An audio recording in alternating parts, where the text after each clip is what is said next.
Ano ang nangyari at ano ang ginawa ng Espiritu ng Panginoon ngayon? Sabihin mo sa akin ngayon. Siya ay nagsalita sa pamamagitan ni Evie tungkol sa mga bagay sa buhay ko at siya ay nandito na gumagabay sa akin. At noong 9 na taong gulang ako, binanggit niya na tungkol ito sa epekto sa lipunan at nagdiborsyo ang mga magulang ko noong 9 ako. Sinabi lang ng Panginoon ang lahat ng iyon ngayon. At pagkatapos, 6 na linggo na ang nakalipas. Alam mo, nang magsimulang magbago ang mga bagay. Noon nangyari ang aking kaarawan sa parehong buwan.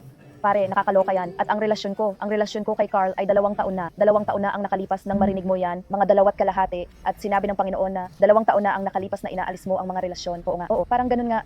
Ay, grabe. At pagkatapos ay 15, hindi ko, may mga kahirapan sa pamilya mo. Siguro noon nag-asawa ulit ang mga magulang ko at nahihirapan ako sa pakikitungo sa aking madrasta. Tulad nito, nang ang aking Panginoon ay nagsimulang ipako ang lahat matapos bumaba ang Espiritu ng Panginoon sa kanya. Nakakaloka talaga. Nakakaloka talaga. Si Jesus yan. Nakakaloka talaga. Nakakaloka talaga. Diyos ko. At ano ang naramdaman mong ginagawa ng banal na Espiritu sa iyo? And inaalis lahat ng bagay sa loob mo. Parang nagsimulang bumagsak. Parang mga elemento. Oo. Parang pagpapagaling na kailangan ko mismo. Nagulat ako kasi kaibigan ko pala talaga siya. Siya ang best friend ko, pre. Maria, mahal kita. Sinasabi ko na yan simula nang magkakilala tayo. At mabait at friendly ka rin, no? Parang ang dami mong basta. Lahat ng bigat na wala, no? Oo, parang Diyos ang nag-aangat. Oo, yan siguro ang magiging pinakamagandang patotoo mo. Ito ang pag-ibig. Ito ang dahilan kung bakit ako nabubuhay. Salamat, ito ang dahilan kung bakit ako nabubuhay. Sige, ako naman. Diyos ko. Ngayon naman si Maria. Diyos ko.